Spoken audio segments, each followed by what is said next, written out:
ನಾನಿವತ್ತು ಹೇಳಕೊಟ್ಟಿರೋ ವಿಷಯ ಏನಂದ್ರೆ 22ನೇ ತಾರೀಕು ಸುಮಾರು 9 ಗಂಟೆ ಅಥವಾ 10 ಗಂಟೆ ಮೇಲ್ಗಡೆ ಅಂತ ಅನ್ಕೊಳ್ಳಿ. ಒಬ್ಬ ಬಲೂನ್ ನ ಬ್ಲೋ ಮಾಡ್ತಿದ್ರೆ ಇನ್ನೊಬ್ಬ ಬಲೂನ್ ನ ಕಟ್ತಿದ್ದ. ಈ ಕಡೆ ಡೆಕೋರೇಷನ್ ಭರ್ಜರಿಯಾಗಿ ನಡೀತಿತ್ತು. ಬಾಯ್ಸ್ ಎಲ್ಲ ಸಿಕ್ಕಾಪಟ್ಟೆ ಕಷ್ಟಪಡ್ತಿದ್ರು. ಡೆಕೋರೇಷನ್ ಗೆ ಸ್ಕ್ರೀನ್ ನ ಹಿಂಗ್ ಕಟ್ಟಿದ್ವಿ. ಈ ಕಡೆ ತಿರುಗಿ ನೋಡಿದ್ರೆ ಇದು ಎಂಟ್ರೆನ್ಸ್ ಸ್ಕ್ರೀನಿಂಗ್ ಆಗಿತ್ತು. ಡೆಕೋರೇಷನ್ ಗೆ ಕ್ರಾಫ್ಟ್ಸ್, ಸ್ಕ್ರೀನ್ಸ್, ಹಾಗೆ ಮೊಮೆಂಟೋಸ್ ಏನೇನ್ ಬೇಕು ಎಲ್ಲ ತಯಾರಿ ಮುಗ್ದಿತ್ತು. ಆಲ್ಮೋಸ್ಟ್ 90% ಆಫ್ ದ ವರ್ಕ್ ಆಗಿತ್ತು ಅನ್ಕೊಳ್ಳಿ. ನಾನ್ ಮಾತ್ರ ಸಖತ್ ಎಂಜಾಯ್ ಮಾಡ್ತಿದ್ದೆ. ಯಾಕಂದ್ರೆ ನಾನ್ ಬಂದಾಗಿಂದ ಈ ಕಾಲೇಜಿಗೆ ನನ್ ಡಿಪಾರ್ಟ್ಮೆಂಟ್ ಅಲ್ಲಿ ಇಷ್ಟು ಚೆನ್ನಾಗಿ ಯಾರು ಮಾಡಿರ್ಲಿಲ್ಲ ನನಗ್ ತಿಳಿದ ಮಟ್ಟಿಗೆ. ಅದಕ್ಕೆ ಸಖತ್ತಾಗಿ ಬಂದಿತ್ತು.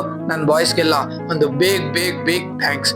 ಇಷ್ಟೆಲ್ಲ ಮಾಡಿದ್ಮೇಲೆ ನಾನ್ ಸಖತ್ತಾಗಿ ರೆಡಿ ಆಗ್ಬೇಕಲ್ವಾ, ಅದಕ್ಕೆ ಮಲ್ಗದ್ ಲೇಟ್ ಆದ್ರೂ ಬೆಳಗ್ಗೆ ಎದ್ದು ರೆಡಿಯಾಗಿ ಒಂದ್ ವಿಡಿಯೋ ಮಾಡೋಣ ಅಂತ ನೋಡಿದ್ರೆ ಇಷ್ಟು ಸಖತ್ತಾಗಿ ಕಾಣಿಸ್ತಿದೆ ಗುರು. ನನ್ನ ಔಟ್ಫಿಟ್ ನ ಮಿಸ್ ಮಾಡದೆ ರೇಟ್ ಮಾಡಿ ಆಮೇಲೆ ಅಲ್ಲಿಂದ ಗಾಡಿ ಎದ್ದು ಹೊರಟ್ರೆ ನನ್ನ ಜೂನಿಯರ್ಸ್ ಹಾಗೂ ನನ್ನ ಮೇಟ್ಸ್ ಇಬ್ರು ಸೇರಿ ಒಂದು ಸ್ಕಿಟ್ ಮಾಡ್ತಿದ್ರು. ಸ್ಕಿಟ್ ಮಾತ್ರ ಮಸ್ತ್ ಆಗಿತ್ತು ಗುರು. ನನ್ನ ಒಂದು ಯೂಟ್ಯೂಬ್ ಚಾನಲ್ ಅಲ್ಲಿ ಅಪ್ಲೋಡ್ ಮಾಡಿರ್ತೀನಿ. ನನ್ನ ಒಂದು ಡ್ಯಾನ್ಸ್ ಹಾಗೂ ಸ್ಕಿಟ್ ನನಗೆ ಇನ್ನೂ ವಿಡಿಯೋ ಸಿಕ್ಕಿಲ್ಲ, ಬಟ್ ಅಪ್ಲೋಡ್ ಮಾಡಿರ್ತೀನಿ. My YouTube channel name is myself. ಅವರು ಮಿಸ್ ಮಾಡದೆ ಸಬ್ಸ್ಕ್ರೈಬ್ ಮಾಡಿ, ಲೈಕ್ ಮಾಡಿ, ಹಾಗೆ ಶೇರ್ ಮಾಡಿ. ಮತ್ತೆ ಮುಂದೆ ಹೋಗೋಣ.